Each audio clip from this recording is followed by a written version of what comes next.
Hello and welcome to the 1991 Best in Gaming edition of Talk Shop.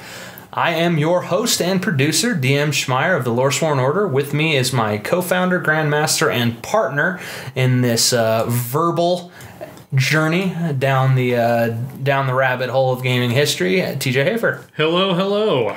And as we say every episode, this is the classiest podcast on the internet. One might say, in fact, that we are classy as fuck. Classy as fuck. We need like radio music. That's like, I might be able to, like, something like yeah, that. we can get Obviously, it would have to sound better than that. Yeah, exactly. but if it sounded good though, so like that, I could do like the villain in a Wagnerian opera version of that. Classy as fuck. But we should just go find some out of work pop star at the Learning Annex. Yeah. Find the people that do every radio station. Yes. Like they sing the jingle for every single radio station. It's like the same. They've got like a soprano, an alto, and two tenors, and they do every single radio. Everything kind of sounds vaguely reminiscent of a 1980s like sitcom theme. These guys are classy as fuck, doing the best that they can, drinking and smoking and eating a lot, and sometimes they play video games. And then they go right into like some random ass like topic that's the subject of the sitcom. Like, my car talks. My car talks. That was the great thing about like those old school theme songs where they just basically give you a synopsis of the show and set to like bubblegum music. Yes, they do.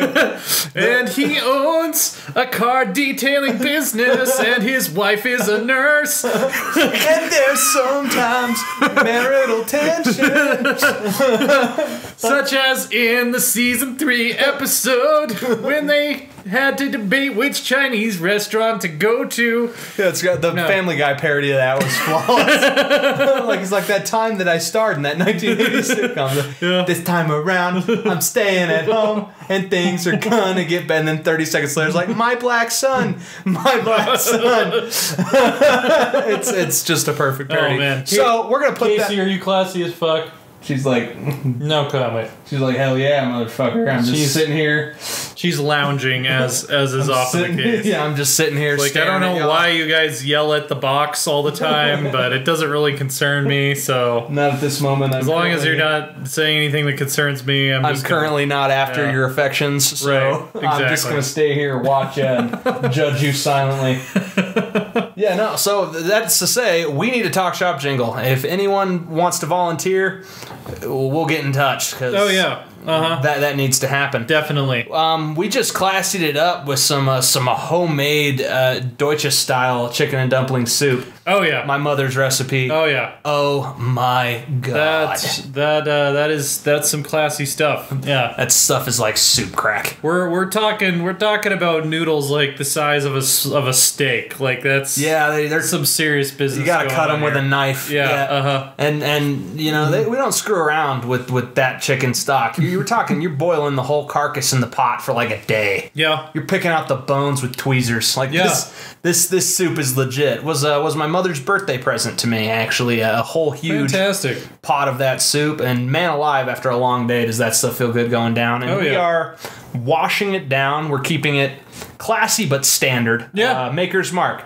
Just a standard. Definitely one of my 3 or 4 go-to bourbons. It's a mid-range bourbon, but at an affordable price point. It's one of your best bangs for your buck. It's the bourbon my dad drinks, so it was one of the first ones I tried, and I still enjoy it to this day. It's the first bourbon that I saw a controversy about go viral when they were gonna like water down the recipe or something. Yeah, and I literally do not taste the difference. So good for you. Well, and they sell it at cask strength if you want to buy it that way. So you could still get it without any added liquid, but. Yeah, I think they make a fine product. Oh yeah, I always enjoy. This is plenty stiff for I enjoy a night of podcasting. I always enjoy filling up a glass with Makers. It's good, and Makers is also a good. I think is a good mixing bourbon. Like it. It's on the borderline for me, like where it's almost too nice for me to mix it with stuff, but not quite. Not when you get it in this bottle size that we currently. Yeah, that's true. In. Yeah, when you husband your cash after a long lean week. Yeah.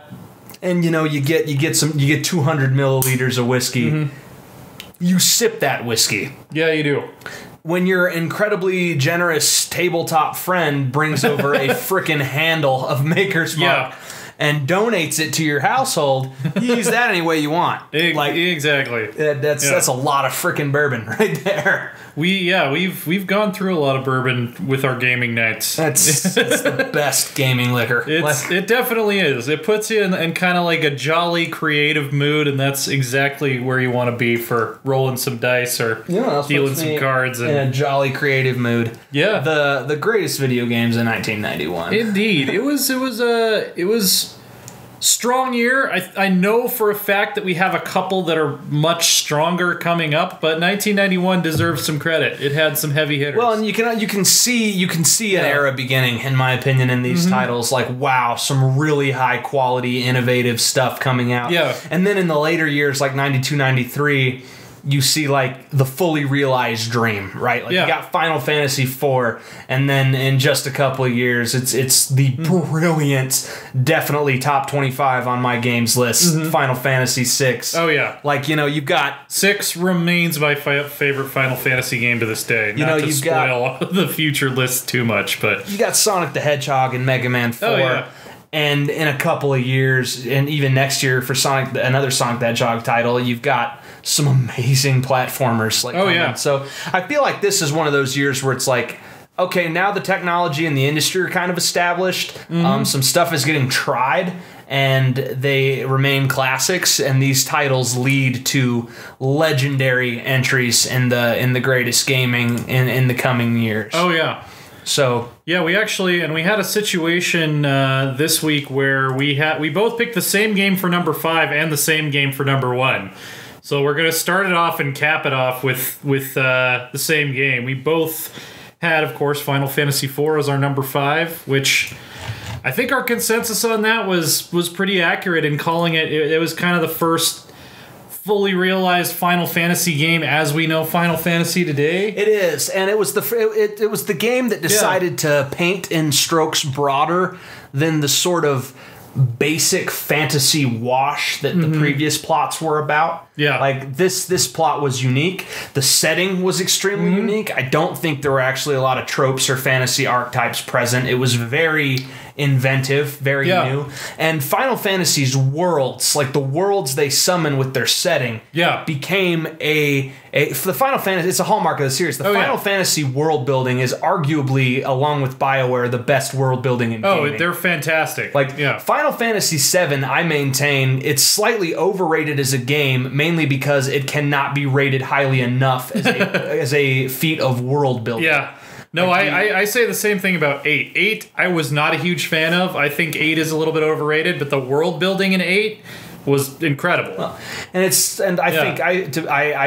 know this isn't necessarily a fully a fully adopted point of view, but I consider Final Fantasy X a masterpiece because it married the game mechanics, the story, the plot with a genius setting. And in my opinion, it's not my favorite Final Fantasy game, but it's arguably the best Final Fantasy game because of them. It married everything that makes the series great at the highest level. But you see those ingredients come out in Final Fantasy IV. Yeah. The unique setting, a plot that's slightly more sophisticated than the very standard fare of the first 3 games. The litmus test that I used in the article version, which you can go read on Loresworn.com, is that I couldn't like name you a character from Final Fantasy 1 or 2. I didn't play 3. I should probably play the remake.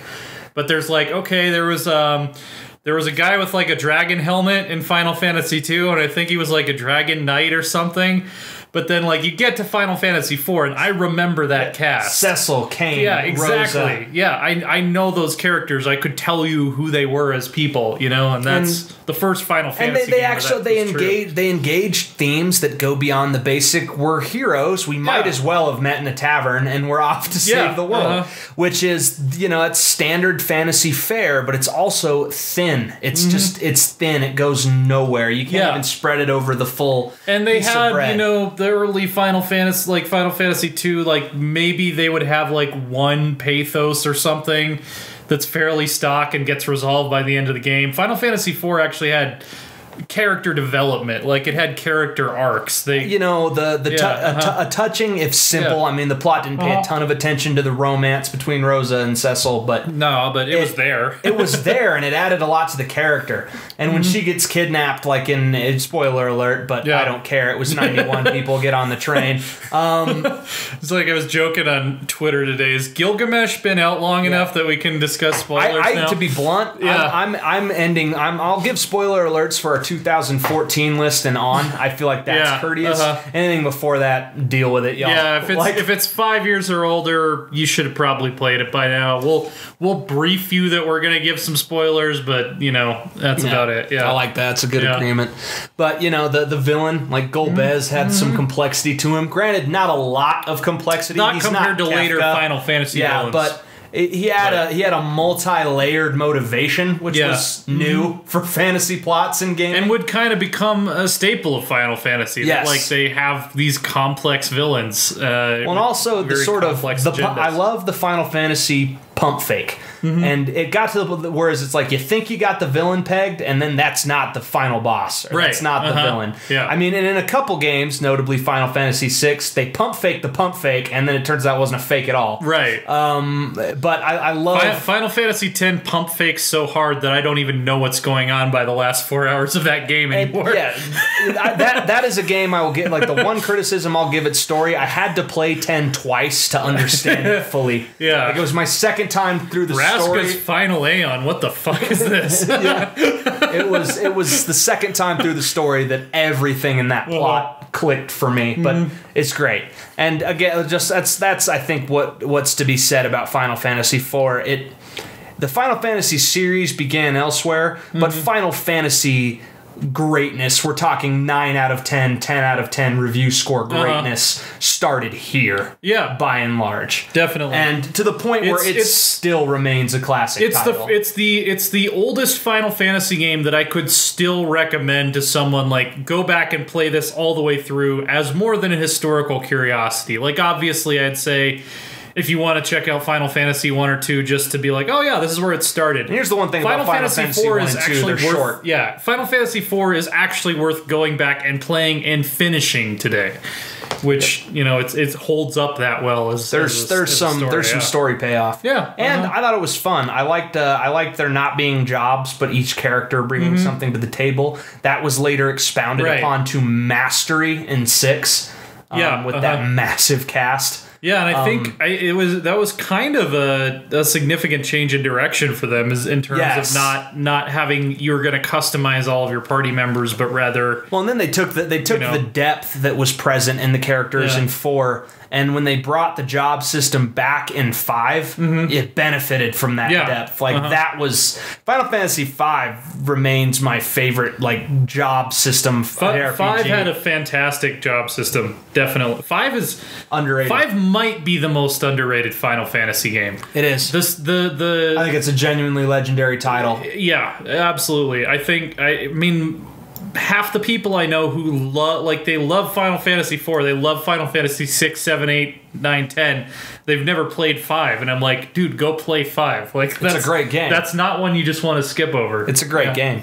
And I mean, you're going to hear an even deeper and greater ode to the Final Fantasy games, I think, when we reach the sort of middle of our top 100 list. Final Fantasy is a series that is going to occur. There's going to be more than 2 titles named Final Fantasy on our top 100 games, most likely. Oh yeah. Well, and it's kind of when the era we're at right now, 1991. There wasn't anyone making RPGs that were comparable. No, like it was Square owned that genre pretty much. Until like Black Isle, BioWare, those kind of companies start coming along later in the 90s. Square was making by far the best RPGs in the world, and there wasn't really a lot of debating that. I mean, if you consider Zelda an RPG, that's on the same level. There's a lot of debate over whether it should be considered an RPG. I don't think the early Zeldas should be. I think later Zelda titles meet that better. Well, I think when you get to the point where consistently upgrading hearts and consistently upgrading your equipment, it's kind of a hybrid action RPG. I think it's a hybrid, but it's an action puzzle game. I think true DNA. Genre labels are arbitrary anyway, but yeah. Zelda usually gets filed as an RPG if someone has to categorize it. So. But yeah, I mean, Square is making the RPG genre. Yeah. It started in Japan. They did a lot of stuff, and the Western response and innovation of that is what led to so much, great WRPGs. Yeah. I mean, another game coming right up, my number 4, an honorable mention for you. Yeah. Monkey Island 2, which is, in my opinion, superior to Monkey Island 1 in every way. And this it had some stiff competition this year. I personally thought that Monkey Island 2 would rank higher on any list I put it on. I was surprised to remember how stacked 91 is. This game was awesome. The only reason it's an honorable mention for me is we kind of have an informal rule that if we didn't finish the game, it shouldn't really show up on a top 5 or didn't finish 75. Right. I'll be real, y'all. I have a couple missions to go on Mass Effect Andromeda. I feel comfortable rating Mass Effect Andromeda. You know what I mean? Yeah. I think if you get past that 80-85% mark. I didn't play. I played some Monkey Island 2. I did not play enough that I felt like I could reasonably put it on my top 5. It's a better game than Monkey Island 1 in every way, and Monkey Island 1 was a great game. It's prettier. That's the first thing that stands out, and I mean much prettier. It's not a minor upgrade. It's a substantial upgrade. It's longer. It's more complex. And the writing is of the same quality as Monkey Island 1 throughout. So I think it's nearly double the content at the same standard of excellence in a just much more attractive animated package with more depth and complexity to the mechanics, the point-and-click mechanics going on. It remains. It is right up there with Broken Sword for me as those two, Monkey Island 2, LeChuck's Revenge, and the first Broken Sword game are the finest point-and-click adventures ever. And I think Telltale is making a run at that title. The Borderlands game from Telltale, oh my goodness. Tales from the Borderlands was wonderful. The Walking Dead, I think it was flawed as a game, but what a plot. Oh my god. You're not, looking at my list, you're not going to see my pick for that until 1995. So that might give you a little bit of an indication of what I consider to be sort of the pinnacle of point-and-click adventures. But it's a little bit of a lesser-known one, but... I definitely, the Monkey Island games would be up there. Definitely. I'll put it this way. I do believe within 5 years, Telltale will take that throne. They seem to get better, or at the very least hold serve with every game they're coming out with. I'm honestly just waiting for them to blow it open. I think everything they've put out, even going back to the Sam & Max reboot that they did, is fantastic. I really love what Telltale's doing. I'm a fan. Oh my god, absolutely! I consider the Batman Telltale game and Game of Thrones to be their weakest titles, and they were both incredible. I loved Game of Thrones. I loved it too. They're both incredible. Go back and read our 2015 end of year. It was the first year we did Game of the Year as Loresworn Order. It's incredible. I called Game of Thrones from Telltale the most underrated game of that year. And I would agree. Arguably, it was. Yeah, it was genius and a ton of fun. Yeah. But yeah, that's LeChuck's Revenge. It just it's your ideal point and click. I need to go back and finish, because they have the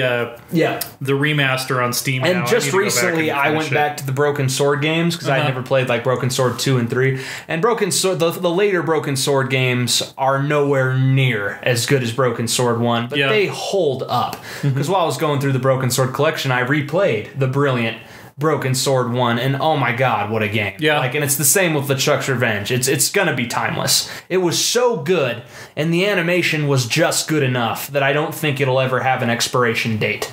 Yeah. I don't. Well, that's incredible. Oh, definitely. Another incredible game, which we've kind of already given a shout out to before when we were talking about its predecessor. My number 4 this week, your number 2 was Street Fighter 2, which... This is much, as we talked about in the 80s show, this is much more accurately our Street Fighter. Yes. We really got our start with Street Fighter 2. It was Street Fighter 2 was the first, also I would call, ubiquitous arcade game. Yeah. Whereas every haunt we would bike or ride to as kids that had an arcade, this was the game you could find. Yeah. Like if you wanted to play Ninja Turtles and you wanted to play the one where the second joystick worked so you could actually play as two of you had to go to Chuck E. Cheese. Yeah. And if you wanted to play the X-Men game as a team, you had to go to Fargo's. Yeah. And if you wanted to play Rampage, you had to go to Red Robin. But you could go any freaking place to play Street Fighter. And that's the thing, is like even like 96, 97, we're talking like this is like 5-6 years after this game came out. There would be like a line for Street Fighter 2. They had like the freaking 3D Terminator game with like the fully like articulated fake machine gun and stuff, and like Arnold Schwarzenegger's actual likeness. People were still lining up for Street Fighter 2. Well, like that was one of the things I loved about Street Fighter 2 was the very civil, informal competitive culture that came around it. I would argue that Street Fighter 2 is a top 3 in gaming history multiplayer game. It's right. That's very high praise. It's very right high praise. up there, guys, with StarCraft and GoldenEye. Like it is right up there. And it was the arcade atmosphere. It was live multiplayer. I'll never forget it. Everywhere you could go, there would be a slightly different Street Fighter 2 community, sometimes with some bleed over. Like, I don't know if you remember Pete. He was sort of the overweight guy. Who, had the super red beard hair, but like super black actual hair. Yeah, I remember that guy. Swore to God he never dyed any of it. It was one heck of a Chun-Li player, by the way. Yeah, that dude had her combos on lock. So he would show up at multiple arcades to play Street Fighter 2, but each arcade had its own Street Fighter 2 community, and they would show up informally. This wasn't organized. Yeah. It's to this date, it's unique to me in gaming. You'd run into the same people, and you had rules. It's like I get winner, and it would rotate, and you would get like people would get known for things. There was the guy that was really good at Chun-Li, and there was there were people that were like, this guy only uses 2 moves, so you can beat him by doing this and this. Yeah, and he'd always beat the new guys and then run into one of the regulars and get mollywopped. Like, be lucky to land a hit. The theme, I feel like, of 1991. This exists in Final Fantasy. It exists in Street Fighter. It exists in our #1 game, which we're not going to spoil just yet. So you have to listen to the end of the podcast. Series kind of coming into fully formed as what we think of them today. Yes. Like Street Fighter 1 was almost like a prototype of Street Fighter. It was. The move lists were not deep. They were not balanced. There are characters you might as well not play in Street Fighter 1. And Street Fighter 2, arguably, Ken is the best fighter on the roster, but nobody is mismatched in that game. You can play and beat any other fighter as any fighter. It had most of the core roster we associate with Street Fighter today, with the character designs we would recognize, with move sets we would recognize. Well, and I loved there's enough differential too that it enabled and encouraged specialization. Like, were you the kind of guy who liked to overwhelm your opponents with moves that don't hit hard, but you use speed to confuse, speed to counter? It's Chun-Li or the guy with the claws. I forget. I don't know all their names. Do you like just brute force power? Are you the guy who wants to memorize the combo list and rain down the pain? Right, that's Ken. And do you want a guy who you can feel like a badass using because he's so easy to use? That was Ryu. Yeah, that's why I always liked Ryu. None of his combos were hard. No, he had a full move list, almost all the same moves as Ken, but his moves were easier to use than Ken. No, I remember the one of the first times I played Street Fighter 2, I had looked up how to do the Hadouken move, and I was getting the shit beat out of me, and then I won with that one move when I figured out how to use it. Cause it's a great combo capper. Yeah. And you don't have to have mastered the game to bust out a Hadouken with Ryu at the end of a 5-punch combo. He was a perfect gateway character. He was a dude where, after 10 or 15 hours of play, you could master frickin' Ryu. Every other character required a little bit more than that, but his combos were easy, and every character had their own, I won't call it distinct flavor because there's a lot of blend. Like, the monster-ish looking guy had a move that was very similar to the Shoryuken. We were kind of in an era of fighting games where there was only so many like animations you could program. Like, it was, even though for that era Street Fighter 2 had a remarkable but yeah. And, you know, the Hadouken is the same move, whether or not it's Ken or Ryu using it. Yeah. But every character had just enough of a distinct flavor to feel different and to feel like an element of strategy came into play. When I remember getting up and, you know, some anonymous stranger is taking up his spot against me and actually thinking, like, based on which character he took, like, all right, I know the moves I've got to watch out for if he knows how to use this character. I know how he's probably going to play. And it never just, like, the trash talking, I remember, at least in our city, was always friendly. Dudes would play with 11-year-old, you know, dweeby guys like us and just be the epitome of respectful. Like, I remember one dude censoring another dude when he cursed when we beat him. He's like, they're kids, man. You got to watch the language.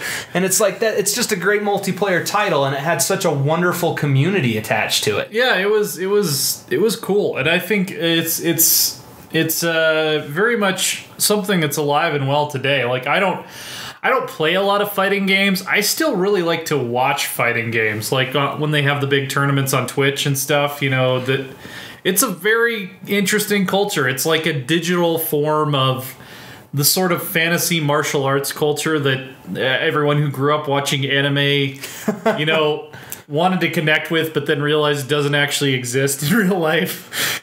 Like, you don't really, you know, there isn't a real sport where you're going to go watch people that know, like, a special style of kung fu from their home village beating up on each other. Like, that's not really something. I mean, Brazilian Jiu-Jitsu in the first 2 UFCs came close. Yeah. Where people were like, what in heaven's Sam hell is this? This little dude is dragging people to the ground and strangling them unconscious. Right. But yeah, they caught on quick. Yeah, it's like, not, it caught on quick. It's not like Dragon Ball fighting. No, where it's like special technique of this ancient Egyptian school. As you explained to me when you first started, like, introducing me to the intricacies of mixed martial arts, that would wear you out in one round. Yes. If you're throwing punches as fast as a Dragon Ball Z character.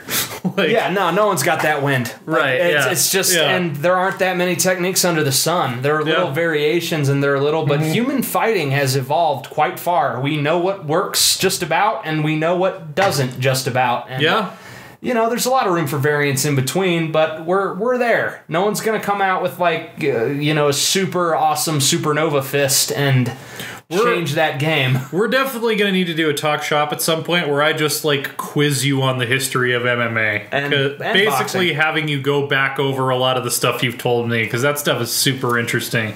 Like how a meta develops for those of you that are esports, you know, fans like I am. Oh, like, absolutely. Boxing throughout the 20th century has a really interesting meta game. It does. What was working, what wasn't, how things changed. Jack Johnson's use of the clinch and inside fighting and how that revolutionized the game. And there's a lot of stuff like that. Yeah. Muhammad Ali, no heavyweight used his legs like that. I mean, you know, you had the precursor in Gentleman Jim Corbett, but no heavyweight danced like he danced. Used his jab as both a weapon and a range-finding tool to such an extent. I'm a passionate martial artist. This is exactly why I think we need to do an episode on this. You're hearing it right here. I'm a passionate martial artist. I'm way past my physical prime, and life and injuries have sort of taken me out of that sport. But back in my childhood, I was a passionate, dedicated boxer. I love to grapple. Brazilian Jiu-Jitsu is just a ton of fun. And I had the privilege of training with some badasses and learning a lot from them. They were a lot better than me, and I never mean to convey that I was competitive with said badasses because I wasn't. But I had the great opportunity to train alongside them, to pay a monthly fee at the same gyms that they frequented and kept open. And I have a passionate dedication to those arts and to watching them and to those sports and those sports scenes. And you're right, you capture that most closely with fighting games. I love the Super Smash Brothers community. I watch Melee will probably be on my top 25. I watch Super Smash Brothers on Twitch, and I'll YouTube matches a lot. The skill at play, the game, the variety of styles and techniques you can use, it's an incredible. Oh yeah. Yeah, definitely. That's something we both have a ton of ton of background with and a ton of respect for. I'd say, although I'm getting there with Overwatch, Smash Brothers Melee was probably the best I have ever been at a multiplayer game until Overwatch. I mean, I'm starting You're pretty damn good at Overwatch. I'm getting there. Yeah. I'm getting to the point where I win quite a bit more competitive matches than I lose. So that's that moment when you're not getting your butt kicked every other match. It's like, okay, you actually put win streaks together. I think StarCraft 2, not to go too far on this tangent, but I think StarCraft 2 is the best I've gotten competitively at a multiplayer game. You were a legit high level gold during the Wings of Liberty beta. Yeah, I was high gold, and this was back when they had a copper league. So gold then was kind of what diamond or what platinum is now. So, you know, I wasn't on my way to the pro circuit or anything, but I was playing 3 to 5 matches a day, and I was pretty dedicated. He was good enough that we would do team matches, and TJ being on the team was enough to tip it. We could win 2v2s against gold and silver players. When I was playing low silver on a trackpad. On a trackpad. With a track that blew my mind, man. When I figured out that all this time we'd be playing StarCraft 2 multiplayer, you were on like a MacBook trackpad. Yes, I was like, holy shit, you didn't have a mouse? No. Like I almost got to gold too. I never did get to gold. I thought your APM was somewhat disappointing, but when I factored in the fact that you were on a trackpad, I was like, that's actually pretty damn good. Like, yeah, I almost fought out a silver on a trackpad. Yeah. Never could get over that silver to gold hump. That's because my APM was disappointing. Yeah, we should go back and play. I mean, we should. StarCraft 2 has had its ups and downs for sure, but it's fun. It's a fun game. There's one thing I'm determined as a gamer to it's a resolution I've actually come to as we've started making this list and remembering the fun. Like, we gotta start having more fun with these games. Oh yeah, and I want to capture more of that on camera and on microphone, sure, but it's been 8 months since we sat down and played Overwatch for fun. It's been 2 years since we've just done Star Trek, and I want that back. I want that back. It's interesting. I was again, not to get too far off on a tangent, but I was commenting on Twitter that if you want to become a games writer because you like to play games, I've had weeks within the last month where I had maybe 3 to 4 hours total to play games for fun. I'm having to stay up till 2 or 3 a.m. to get through Persona 5. It's not my game time comes after midnight, y'all. And I play a lot of games for work, as most of you probably know. I'm a freelance games writer. It's not. You can find his product on PC Gamer, PCGamer.com, IGN, and Strategy Gamer. Yeah. Oh yeah. But it's not the games that I'm playing for work aren't fun. DJA for games writing. It always goes down smooth. Just like Maker's Mark Bourbon, yeah. Side effects may include clinical insomnia, cancerous outgrowths. Right. And exactly. And it's not that the games I'm playing for work aren't fun. Most of them It's different, though. But you have a different relationship with the game. Since when was the last time we played an EU4 multiplayer game? Just for the hell of it? Probably over a year. So my point being, before we get back on topic, is what the fuck is wrong with us? Let's fix that. Yeah, I'm aggrieved that we did not get to play Uprising together. Like that. Yeah, that was a mistake. It's like and I've kept Overwatch installed just for that specific reason, and we just never get to it. Yeah. But we're gonna fix that because a lot of good stuff is in the works for Loresworn Order. We're getting our shit together, which is a big that's the theme of 2017 is like getting our shit together. Yeah, our organization has improved leaps and bounds. Our space. God dang, it's superior to the Loveland Fort Collins space. We will someday have to have like a freaking retrospective on how crappy that Loveland apartment we were in was, but crappy for what we were doing. We were lucky. We were crappy lucky to in have terms of being a good professional space. Yeah, we did well to land in it at that phase in our lives, but it was not a great space. I'm talking like literally having a blanket over our heads so that we could record without an echo. I'm talking laying cable throughout the house so we could all have internet. Yeah, this is better. Yeah, this is better. But I want to get back to having a little more fun too. Right, and we're getting. I don't want to spoil what one of our, I'll call it a multimedia because it is outside of our typical media project is. but I am so excited. No, we will. We're teasing it a lot if you watch all of our series because we're not aiming low here. Something is coming, y'all, and we've gotten lucky so far. And if we continue to get lucky for another year or so, minds are going to be blown. And that's it. I'll say a big reason we haven't been panicking over the ad-apocalypse on YouTube is because YouTube is a great way to build our brand, but it's never been our end game, and you're going to see us in other places, before too long. We've got a lot of awesome stuff coming, and I loved. You actually went on a wonderful. I won't call it a rant because I thought it was too respectful to be a rant. It wasn't, but a wonderful Twitter one-sided dialogue. Yes, a platonic dialogue, a unilogue. Yes. One might say a platonic Aristotelian dialogue. Although I resent that because Aristotle is my least favorite classical philosopher. Suck it up! It's a compliment. Just on the nature of what we do and who we are, and that we chafe at the term YouTuber a little bit, and we don't mean any disrespect by it. I have a buddy who's a YouTuber who I'm not going to name drop him because that's not right, but the dude's a stud. Like he's legitimately a certain list of celebrities. No, I know multiple people in the 100 to 500,000. I know a guy who's probably going to hit 1 million before the year is out. So it's like what some of you folks are doing out there with YouTube is incredible. We're not YouTubers. We're a production company. We're a new media company. We're partners with YouTube. We're not a subsidiary. This is one element of what we're doing. It is currently the most successful branch of our brand. And will probably remain so for a little while. Yeah, and we love making content. It's a blast. On YouTube. By the way, we'll never stop. Like if the stuff we're teasing takes off, we'll never stop. Yeah, I mean, I don't want to say never, but like if YouTube suddenly becomes like a wing of the Nazi Party or something. Yeah, no, true. We have no plans of stopping doing the YouTube content that we're currently doing. It's not all we're about, and it's not all we're trying to build.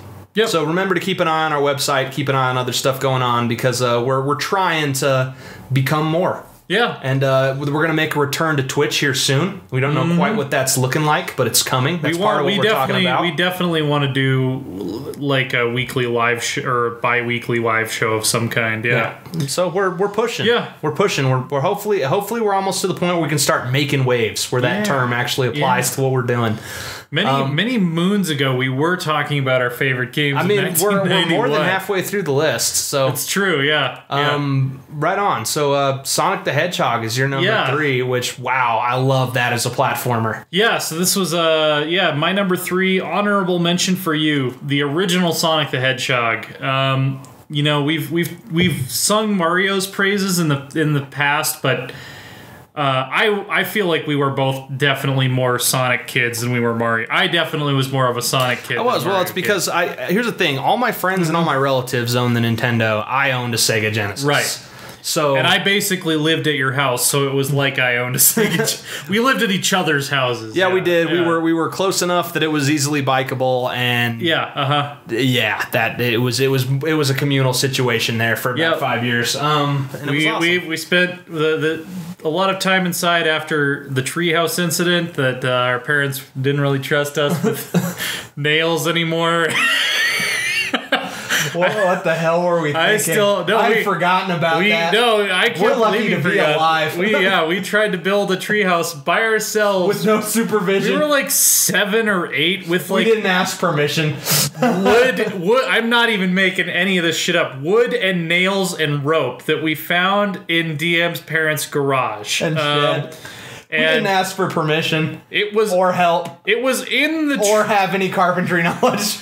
It was in the tree for about a minute and a half before it came plummeting down. Luckily, we were intercepted by branches uncomfortably. Right. I mean, you were actually dangling from one of the ropes that was like still attached to whatever. Okay, granted, we were really only like 15 feet off the ground, but for 17-year-olds, that was high. That was a lot. And I'm pretty sure that like these nails were like manufactured sometime in like the late Bronze Age. They were not. Because we found them in like a jar that like it had like some something written on it that was like illegible, and they were like old and rusty and shit. And my dad is he's quite handy. Yeah, and he used to keep. I'll call a pretty good garage, a pretty good 1950s style patriarch garage and tool shed.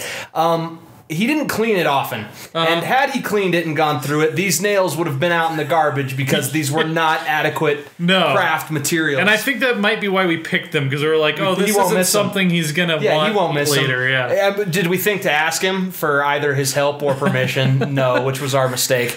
And so we ended up in a rather awkward position. It went exactly how you would imagine 8-year-olds building a treehouse unsupervised. Apocalyptically bad. Yeah. We thought we were gonna die. We were screaming out all kinds of obscenities. That was a good time. But that was a good time. That's why they didn't really discourage us from staying inside and playing Sega. We convinced our parents that had we been born in a different era, we would have been lost to wolves. Yeah, carried away by feral badgers or something like that's. Yeah, we were not very. We were not yet skilled in the art of the outdoors. No. To be fair, we were just precocious youngsters who regularly bit off more than they could chew with that stuff. We had a high opinion of our intelligence. We were correct in having a high opinion of our intelligence, but we often overshot the mark. It was a case where confidence bred arrogance, and we also learned later, and it's a key life lesson for every gifted kid to learn, that intelligence and skill do not equal. They are not equivalent.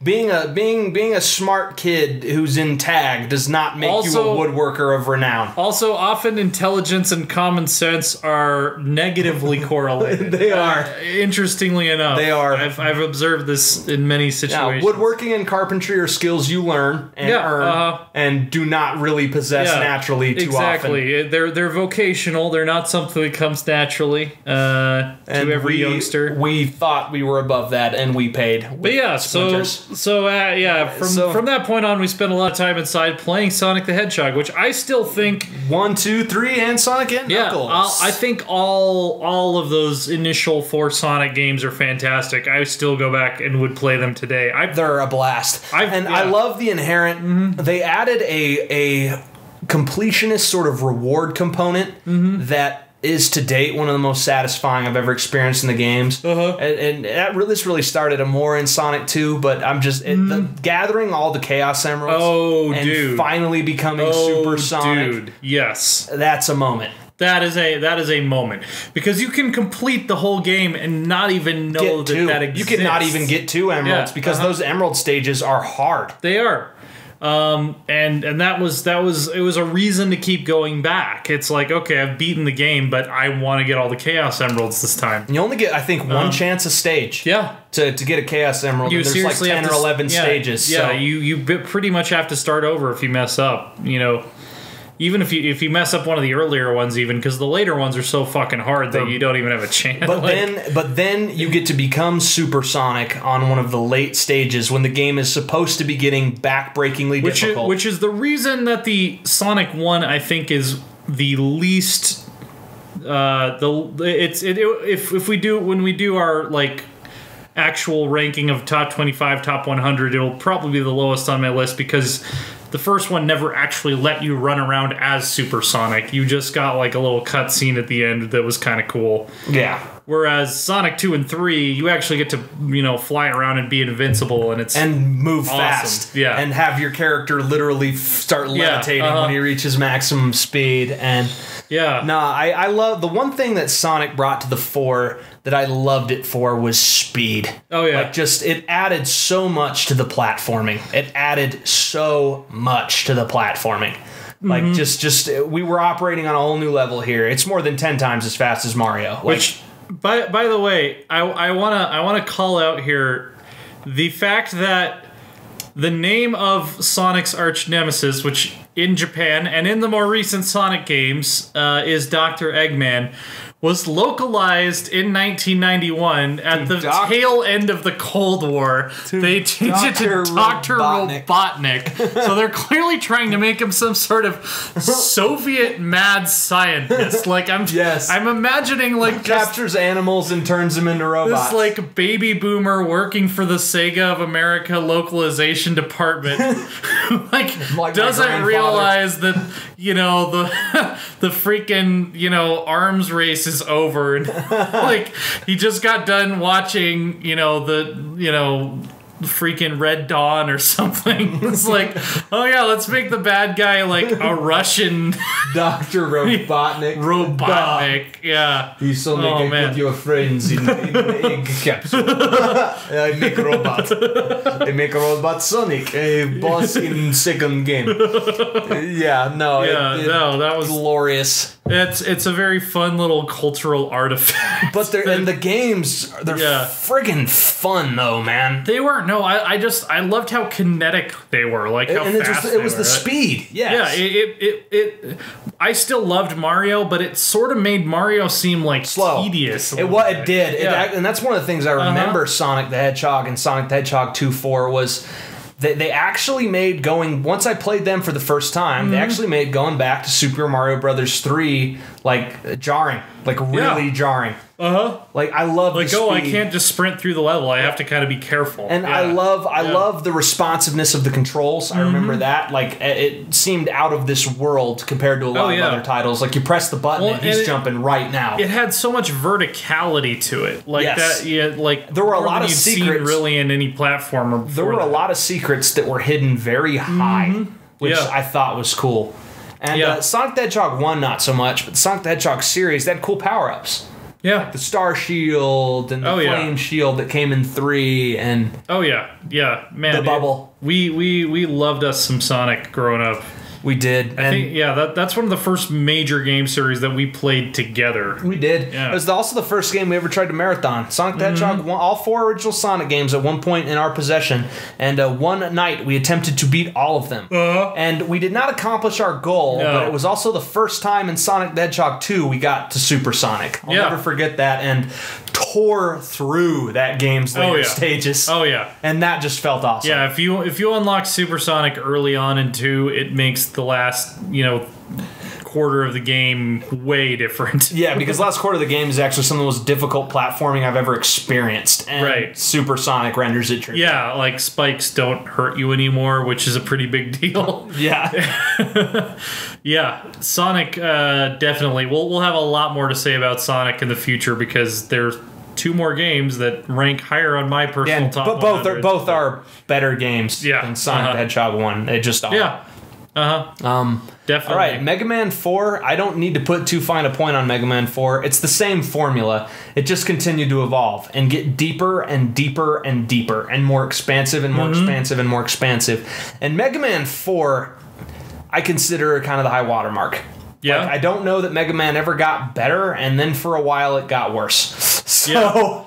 Yeah, it's interesting. You've had mostly the even-numbered Mega Mans on your list, and I've had mostly the odd-numbered ones, which I find interesting. But yeah, I do remember like 3 and 4 being kind of the ones I had the most fun with. For sure, there was so much going on. And Mega Man 4 was also an honorable mention for me. And they got number 3. Mega Man 4 got so deep by the end of the game with all the stuff at play and all the things you could utilize. Yeah. And I loved it. And I don't know that have I played every single Mega Man title, particularly that weird Saturday morning cartoon Mega Man it became later. Oh yeah, like the freaking Mega Man Zero going into the internet one where it's like a turn-based RPG. Yeah, I wasn't a big fan of those.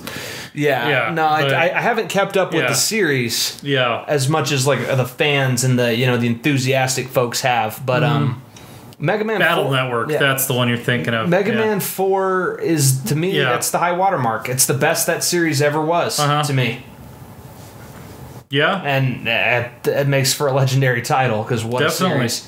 Yeah, those were definitely...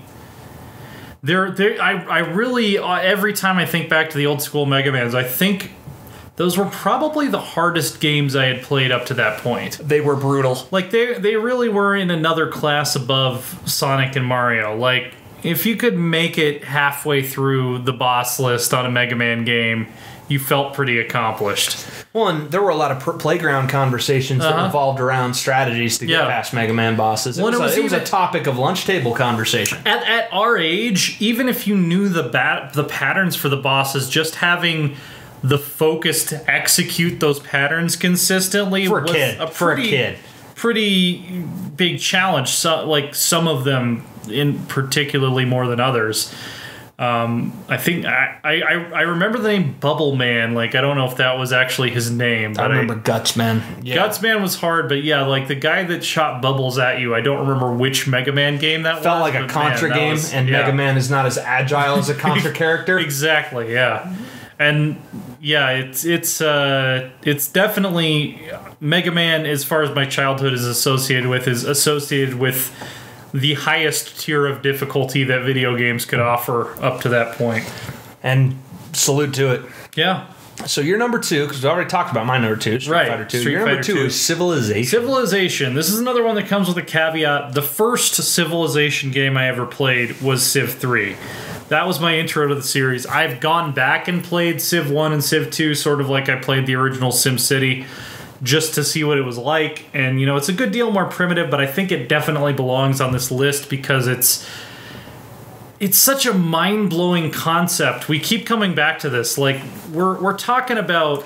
And we're trying to keep the content, at least when we're talking about the lists year to year, we're going to have to get pretty savage when we make our top 100 list about eliminating context, because context in that sense becomes anachronistic. Right. But for this part of the series, like, it's all about context. Just the 1991, y'all. Civ in 1991. The idea that in 1991 you had a game about taking a tribe and leading them from the Stone Age up to like the future is that was so crazy that someone actually went for that. Like, someone, you know, we take it for granted now. We, you know, Civ 5, Civ 6 era.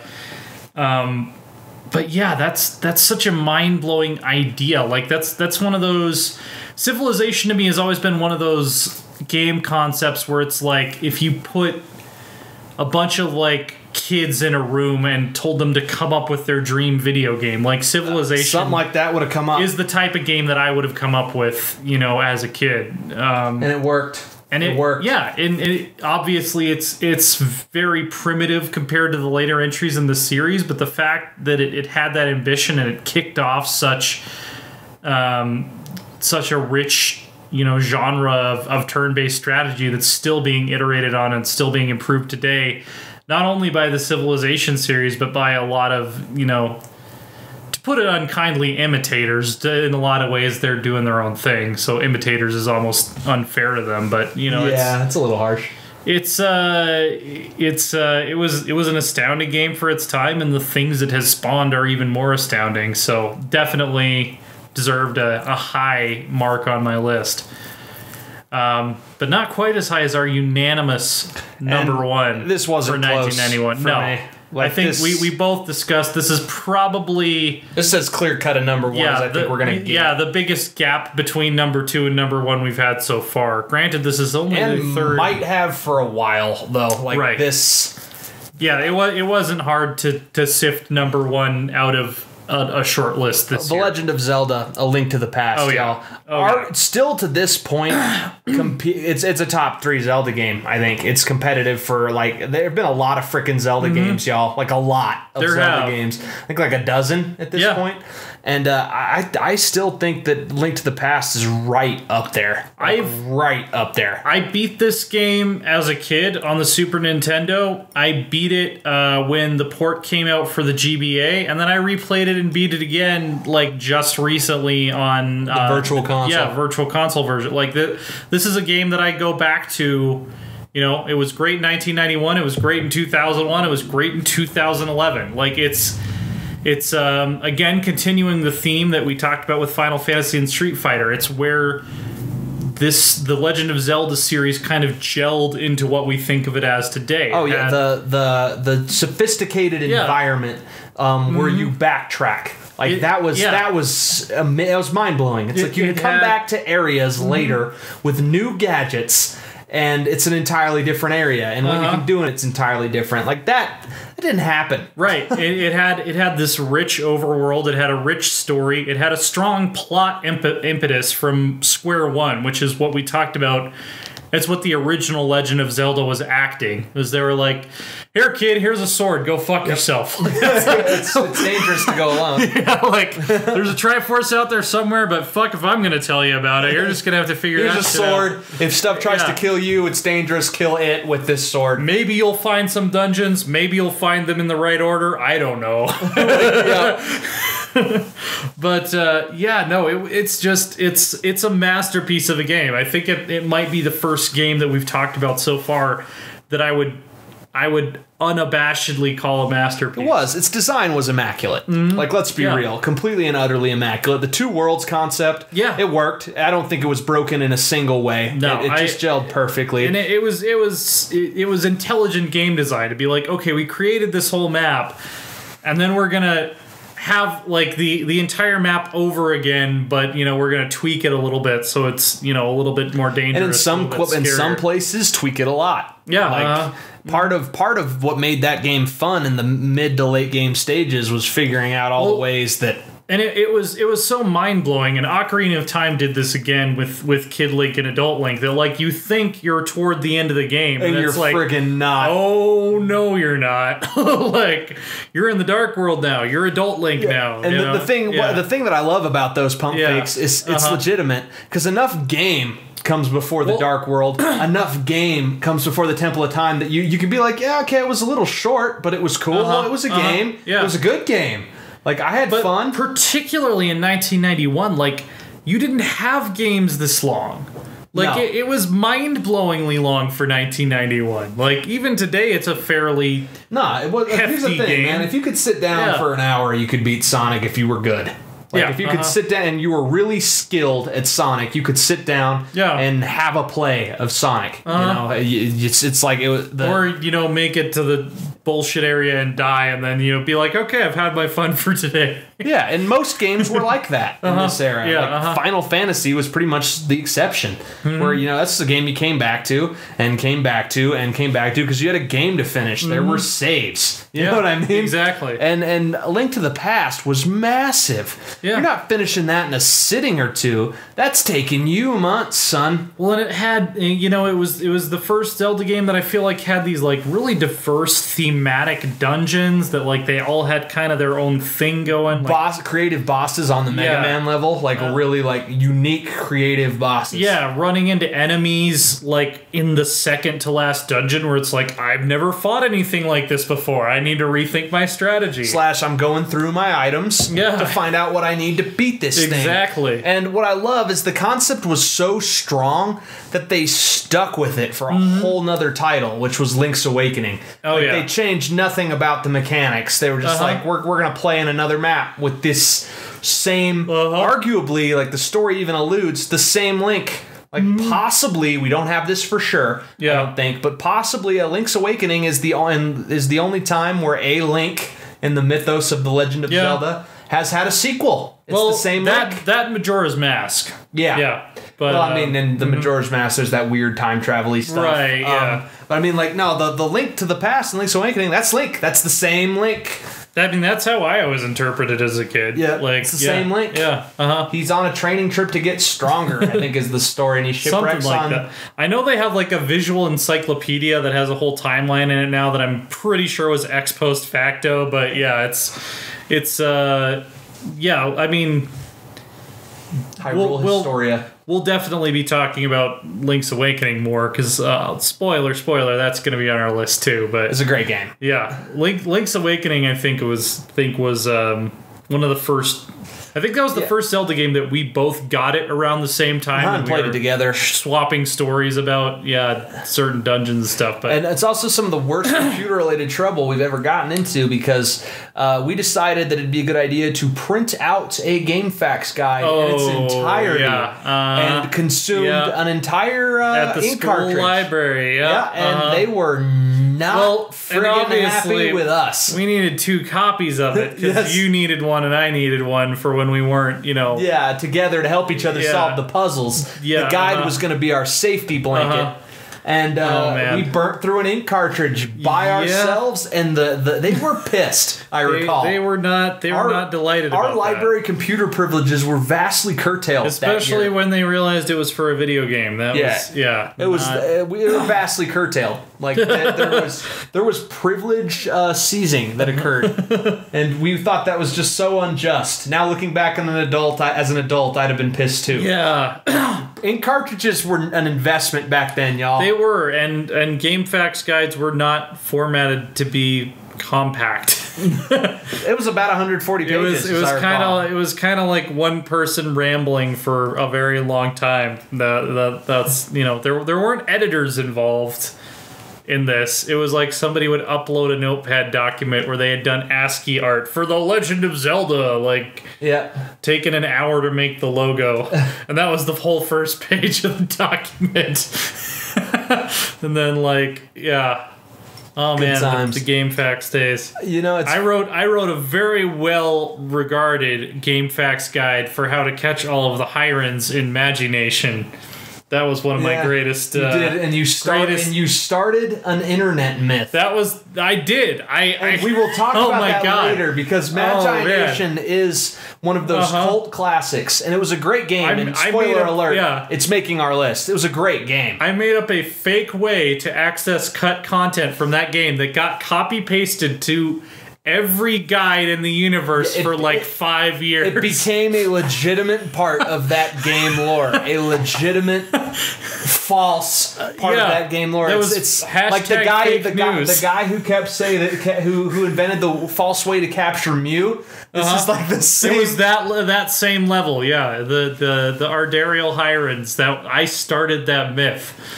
We have 2 people now who are mind blown, and then everyone else is what the fuck are you talking about? / there's gonna be some dude who comes out of the woodworks on Twitter who's like, I started that myth. Magination was not just another Pokemon ripoff. That was a legitimately great game. It was an amazing game. Yeah, that game had so much potential, and it never ended up becoming a franchise because it didn't have the sales or the backing. Yeah, but that's a shame. It was fantastic. That game deserved polish. I had 2 decks of the Magination collectible card game that I had to drive out of town to find. Yeah, there you go. But we'll talk about that. That's part of what's great about these casts, though. About these is who knows what gets drudged up. Yeah, it's awesome. Oh yeah, definitely. But yeah, man, Link to the Past. Link to the Past was a fantastic. Avenge game. your uncle. Save your uncle princess. who never gets even mentioned again after he dies. And yet somehow it's powerful. It is somehow powerful. Yeah. It's impetus to story, which every great story has. Yeah. It's and now I have a reason to start. Mm-hmm. It's not stuff is happening. It's raining and menacing outside, and my uncle, your relative, is I'm wounded. The royal family's under attack. Mm-hmm. Take my sword, and then he dies. Yeah, it's powerful. It is. It's you can imagine it, because here's the thing, right? And until Adult Link became a thing, and Adult Link is 16? He's not really an adult. Yeah, 16, 17. He's a 16-year-old kid who puberty was very kind to. Very kind to. He really looks like he should be in a boy band or something. He's friggin' jacked. He's got a deep voice. He's that guy who it's you were in high school with him, and he was one of the football players. You're how the shit did you become this young? You friggin' just his genetics were kind. Yeah. So, but Link is 10 years old. In most of the Legend of Zelda games, you're playing a legitimate child. Yeah. And I could always envision myself as Link in Link to the Past, and I love that connection with the story. Well, you're just a brave kid with a sword out to save the world. There was that progression with it. The reason it gets called an RPG is that you start off.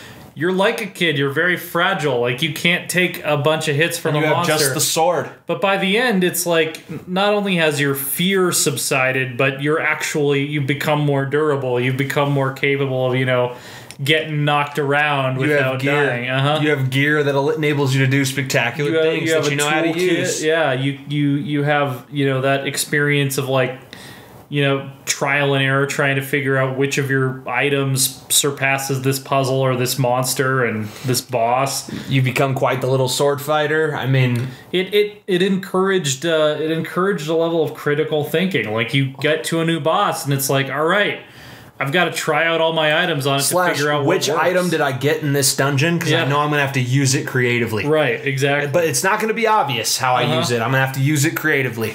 Right.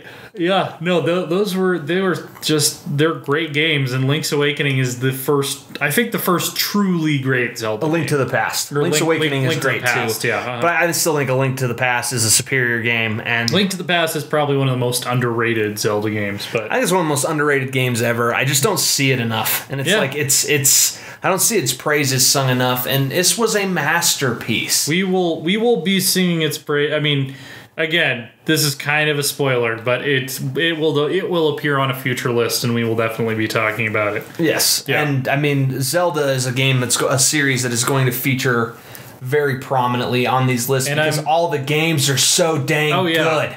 Well, and the stuff I'm hearing about, I haven't played it, but the stuff I'm hearing about Breath of the Wild, it's like these guys, it seems like they can't miss. We don't own a Switch yet, but I think we'll probably not get one for a while. It just doesn't seem like an amazing investment. We definitely want to play Breath of the Wild at some point. But yeah, Zelda's going to be a contender because I'm actually, in addition to our Best Games Olympics, which we're going to talk about, I'm also tracking some other metrics, like which series has the most games showing up on our list. Final Fantasy and Zelda are going to be Final Fantasy and Zelda are going to be pretty high up there, I think. But yeah, so our Best Games Olympics is where we're every game that appears on our list, based on how high on the list they are, earns points for its platform, developer, and country of origin. Since we last looked at it in 1990.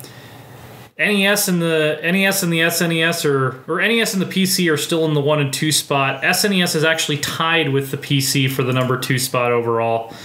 They're really the only things that are even threatening the NES right now. Arcade actually jumped up from number 6 to number 3 thanks to Street Fighter. Yep. And Genesis appearing on the list at number 5. And will continue to rise. Probably will continue to rise. Developer-wise, Nintendo is still completely unassailable.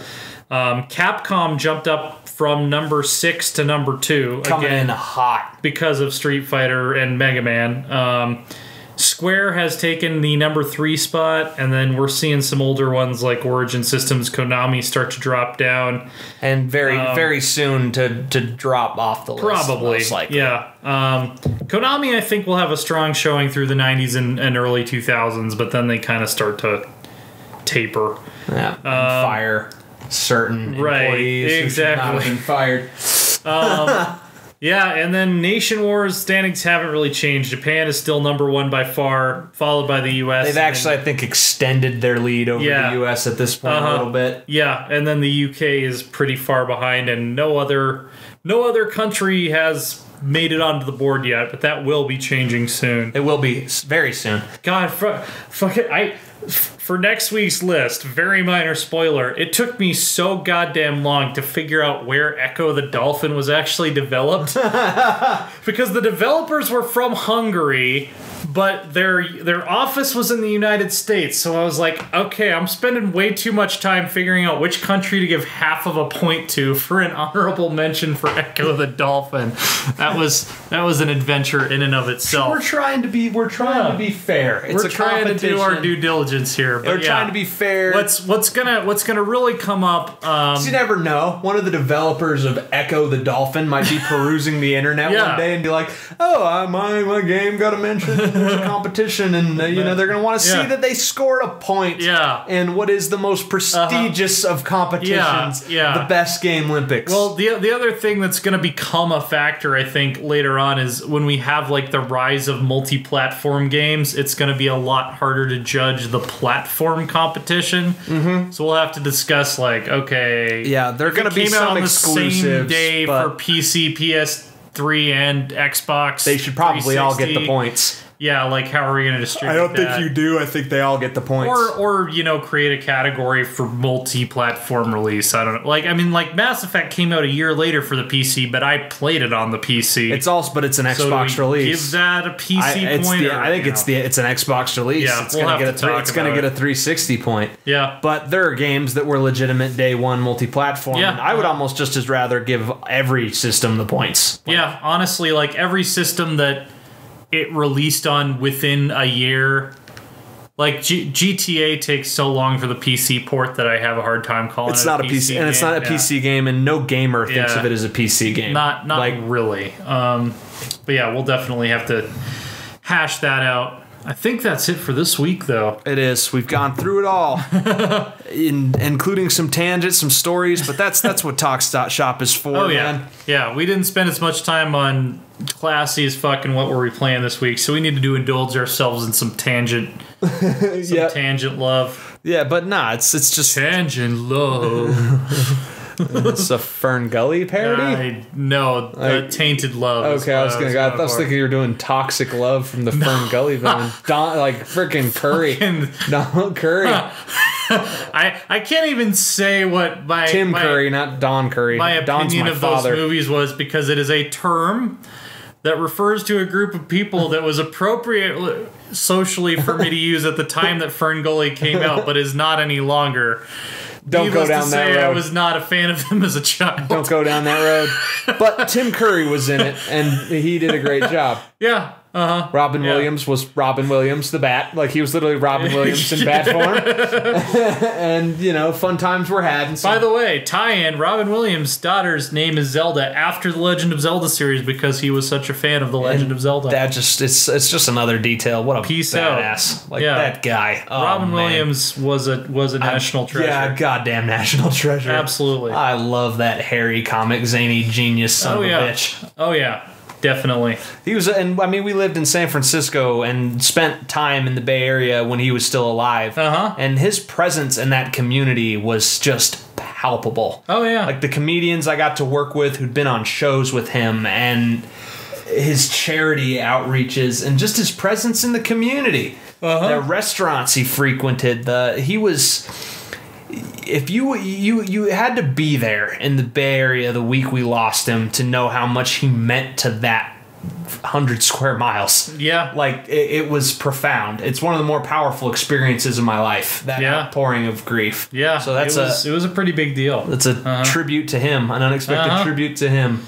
And, I think that's probably a pretty good note to go out on. Yeah, absolutely. Check out loresworn.com. That's our website. We're at Loresworn Order on Twitter. I am at AsaTJ. DM is at DM Schmeier.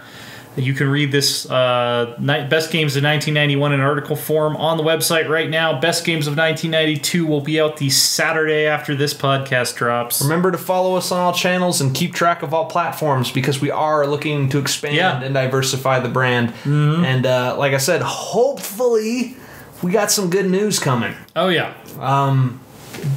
Fingers crossed. There's still a lot of work to be done. Casey has good news in that she is licking her paw obsessively. Yeah, she's finding that pleasant to the taste. Exactly. Yeah. And I've got a date with the final boss of Persona 5. I'm there. Oh, at the end of the game. Well, I don't want to keep you any longer. No, that's gonna be fun. And keep an eye out for the end of After Dark. It's coming. Oh yeah, yeah. We're at Resident Evil 4. We're wrapping it up. And then we will be going on to Resident Evil 7, which, if you haven't known, the gimmick of that being, we're all going to play through it. It's going to be After Dark with the entire lore house. And none of us have played it before. Or even really seen clips, or even allowed ourselves watched any Let's Plays or trailers, really. Nope. We haven't really allowed ourselves any contact. I've seen like one or two trailers, but that's about it. Yeah, so it's going to be funny. Yeah. I think it's going to be amusing, especially if we get Chloe nice and worked up. Oh, yeah. I think that'll be funny. Oh, yeah. Yeah. Have a good one, guys. Thanks for listening. Keep your eyes on the horizon.